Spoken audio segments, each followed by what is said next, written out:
This is the briefing for Tuesday, September 23rd. Well, as I have been discussing in the briefings, the internals certainly have not been confirming the price development rally that we've seen over the past few days, several days. And especially in last night's briefing, I talked about this rally. This is the spiders on a 60-minute basis. This is the Qs on a 60-minute basis, and this is the Russell on a 60-minute basis.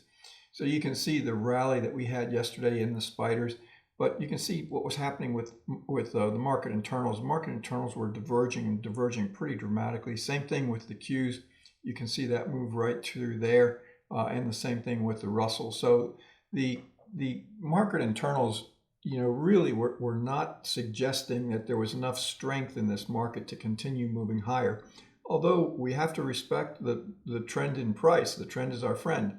But certainly we can look to the internals to tell us whether that trend is beginning to weaken or whether it's beginning to strengthen. We're going to see continuation of higher prices in this case. So not surprisingly enough, we got a turn down in today's trading based on the weak internals. Low volume, net volume was really not very positive.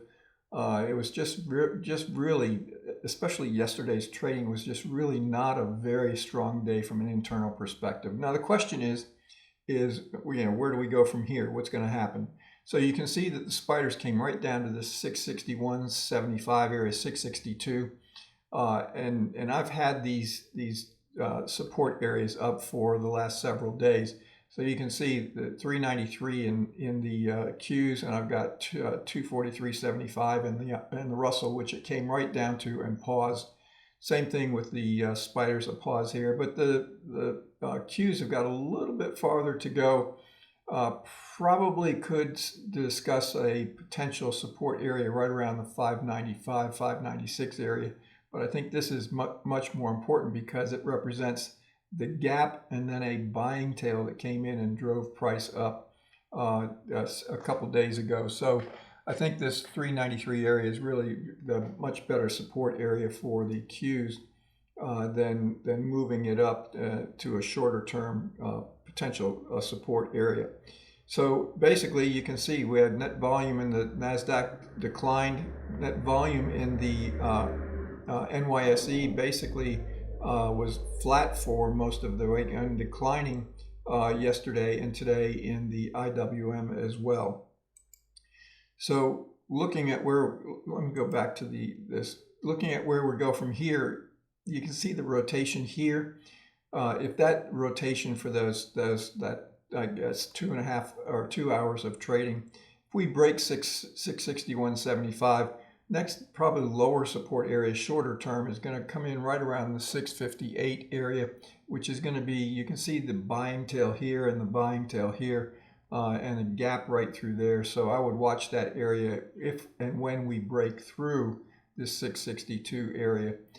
In the Russell, I'm looking still at 393.25 as the next level of support. I'm sorry, that's the Qs as 393.25 next level of support, and the Russell, getting ahead of myself a little bit, it is at 243.75. If that's broken, then we're looking at this 241 area. There's a buying tail that came in right here, right at 241, right at the 241 area. So watch that very, very carefully. On the other hand, if we see a rotation back up again, then it's going to be really determined by what happens with the market internals. Is volume increasing? Is breadth increasing? Is net volume increasing?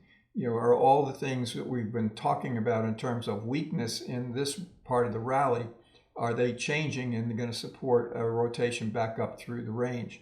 So that's going to be very important to see in tomorrow's trading. You can see volume in the spiders ticked up slightly, 52-week highs minus 52-week lows, still fairly strong. And then, of course, you can see the divergence I pointed out in last night's briefing. And then, of course, net volume basically flat in the NYSE.